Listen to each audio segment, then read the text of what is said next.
All right, here we go. Day 2 on scientific notation. Now realize that yesterday's lesson was really just review of scientific notation, remembering how to write the numbers in that form or how to take them from scientific notation and change them into standard form and what it means with all the exponent and the times 10 to every and the power and all that. So that was just kind of a review. What does scientific notation looks like and how do we put numbers in that form? Today now is going into the 8th grade standard, like what they say you should know 8th grade and beyond how to work with scientific notation, okay? Adding and subtracting numbers in scientific notation, typically we end up writing them out as the big form, like whatever the number is in standard notation, and adding them together. But when we're multiplying and dividing, just like some of the problems here, there's a certain way we can do it just from here, from scientific notation. And maybe you remember a slide like this on yesterday's notes I didn't quite get to, but I'm going to show you now how this works out, okay? So take a look at this first problem here. We're going to concentrate more on the multiplying today and then dividing more in the next lesson, all right?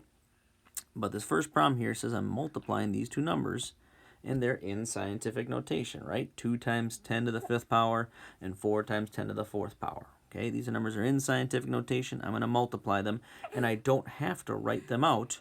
Okay, I can just leave them the way they are and get an answer that's possibly in scientific notation too. To do that, though, I want to actually bring your focus down to this problem right here. This is my hint problem, okay? Showing you that we actually did stuff like this in Chapter 8 already. When I'm multiplying powers together, we did these same exact rules. That's why the scientific notation stuff is in Chapter 8 as well, okay? Take a look at a problem down here. 3x squared times 2x to the 5th, okay? Realize that this problem has kind of like a coefficient out front here and then a power, right? Times another coefficient out front and another power. And both the bases here are the same, right? X and X. Well, look above you guys at this problem with scientific notation. This really is the same thing. Everything up here is just multiplied together, just like the ones down here. I don't always put the dots in between or anything, but the parentheses show multiplication and a number next to a variable shows multiplication. And the same thing up here, and this X, right, shows multiplication, okay? And the parentheses show multiplication. It's all really the same stuff. I have like a coefficient here and a power, and a coefficient here and a power, and both the bases, again, are the same thing. So if you have an idea, take a guess here. What am I going to do? Well, think about the problem down here. Down here, what we learned earlier in this chapter is I can multiply the two big numbers together, as I call them, like the coefficients, right? 3 times 2 gives me 6. And then the powers, we learned rules for that. When I'm multiplying powers together that have the same base, I add the exponents. This is like x to the 7th, okay? Well, what do you know? Same thing I can do up here with scientific notation. And you're going to learn there's a little more to it, but this is a good starting point for us. I can take 2 times 4 and get 8, okay, times, and it'll be 10 to what power? Well, 10 to the 5th and 10 to the 4th, again, bases that are the same, I end up adding the exponents when I'm multiplying, and this would be 8 times 10 to the 9th, okay? Again, just to kind of humor us, this is more going into the next lesson, but I'm just going to show this one as well. This one's dividing two numbers that are in scientific notation, right? But again, look at a problem where we did dividing earlier in this chapter. And what did we learn we can do? I can almost draw a line down the middle, and I can deal with the big numbers themselves, the coefficients. 15 divided by 3 is just 5. And then we learned, what about the powers? What happens with those? Well, when I have the same base, I subtract the exponents. So I get 5y squared to be the answer to that problem, okay? Again, today we're going to concentrate more on multiplying problems, but just a sneak peek at the ones going forward, what we're going to see too.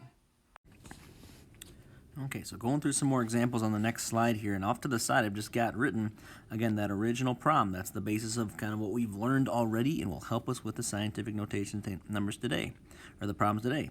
So now I'm multiplying different like powers together here. I can multiply these coefficients together first, remember, and get 6.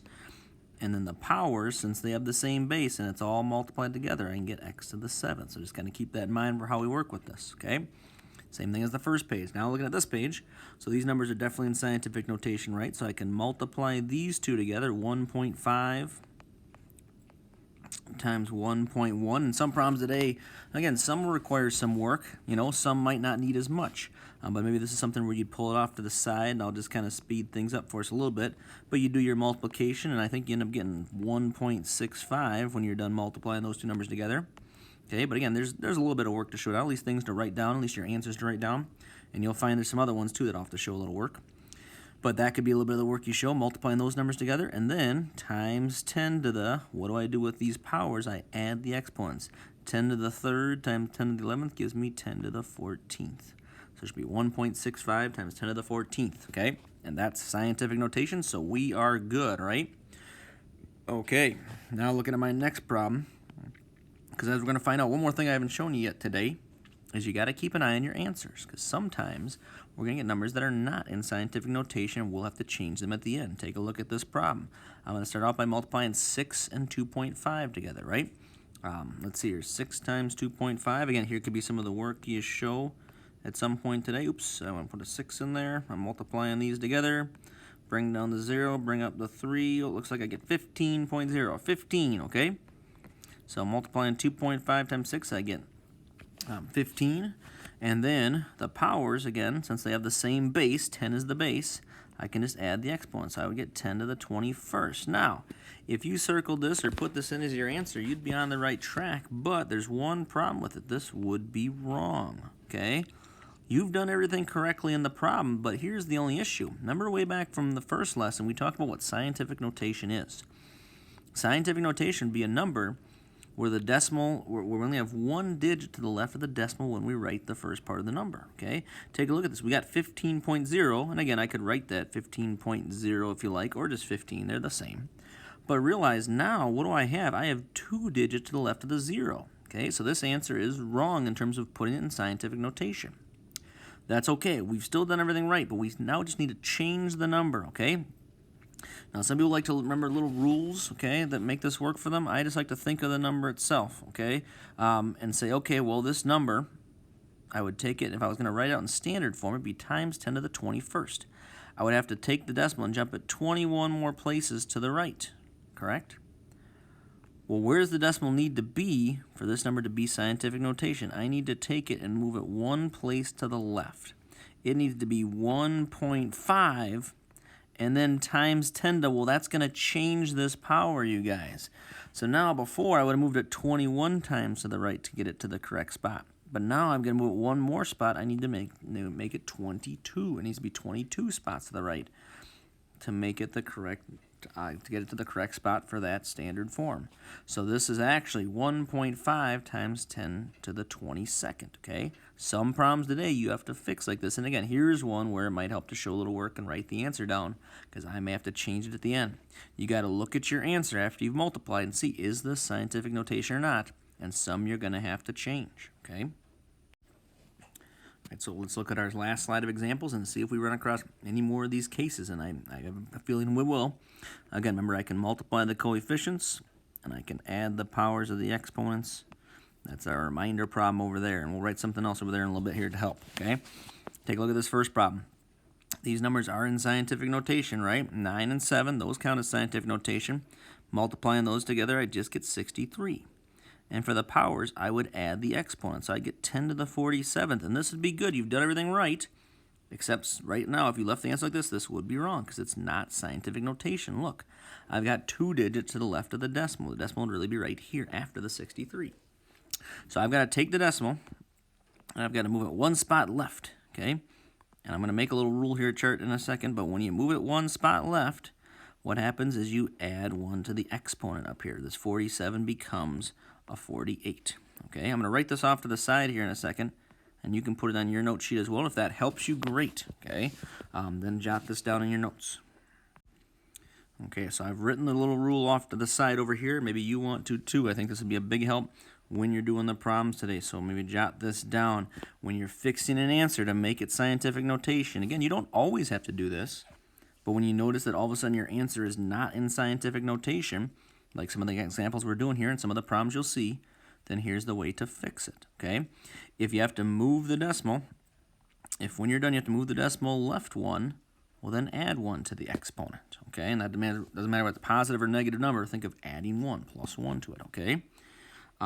When decimal moves to the right 1 spot, then you'll have to subtract 1 from the exponent, okay? And if it's a negative exponent, you'll still subtract 1 and get more negative, okay? So just kind of keep that in mind, but yeah, it's like either you're going to plus 1 to the number of the exponent or you're going to subtract 1 for the number of the exponent. Let's do a few more examples just to kind of run through it together here, okay? So we'll start this problem by first multiplying 3.8, 9.1. Again, this could be some of the work that you show today. Maybe some of these decimal numbers, pulling them off to the side and multiplying. 8 times 1 gives me 8. 8 times 9 gives me 72. Bring down a 0. 3 times 1 is 3. 3 times 9 is 27. I got to add these up. I'll get 8, 5, 4. Bring up the 1 and 3. And again, just a little reminder for these, just a little review. So I've got 2 digits to the right of decimals here, so that's where my answer needs to have 2 digits to the right of decimals down here as well. So 3458 is what I would get for this one. Okay, let's write that down. Again, you've done everything right so far. I just got to multiply those numbers together. And then times 10 to the what power? Well, for the powers, again, I'll add the exponents. Negative 4 plus 28 gives me positive 24. Okay, so there's what I've got so far. But now, again, this actually isn't right because it's not scientific notation. It's an imposter, as I called it, right? This is a perfectly good number, but it's not in the form we need. I've got to move the decimal one more spot to the left. It needs to be 3.458 times 10 to the... And when I do that, I need to add 1 to the exponent. So this is going to be to the 25th power is what's going to happen, okay? So far, so good. Let's do another one here. So this one down below, I've got 16 times 2.5. Again, speeding things up a little bit for us here. I think 16 times 2.5 gives me 40. So let me just jump to that. I would add the exponents together. In this case, they're both negative. So when I add negative 5 and negative 7, I get negative 12. Okay? Same idea as before, though. So this is 40, which means it's 40.0. I could think here's the decimal. I got to move it one spot over. This is an imposter. It's not scientific notation. When I move it one spot over, I get 4 times 10 to the, well, I move the decimal one spot to the left, so I got to add 1 to the exponent. Negative 12 plus 1 would be negative 11, right? To get me closer to the positive number. So, again, that's what I mean by still. It's a negative number, but I'm still going to add 1, which means it'd be negative 11, okay? Let me do one more here. I'm just going to kind of make an example. Let's say we did a problem where we multiplied, and I have getting an answer like this, 0.25 times 10 to the 8th. Okay, just to show you one where I might have to move the decimal the other way. So let's say we multiply and we get this. Okay, 0.25 times 10 to the 8th. Well, in this case, here's the decimal, right? And this is also an imposter. This would be wrong, because the number to the left of the decimal has to be like 1 through 9, like at a significant digit, not 0. So in this case, I would move the decimal one spot to the right. I want this to be 2.5 times 10 to the, and again, like we talked about though, if I move it one spot to the right, then we got to subtract 1 from the exponent. So here's the exponent, I'm going to minus 1. It should end up being 10 to the 7th, okay? So just showing you one example where I can move the decimal the other way. Again, try these out, you guys. If you're having trouble, you can watch the second video, the one that'll help you on the homework problems. Or again, Zoom me or email me, let me know, okay? But try it out. I think you can do this. All right, good luck.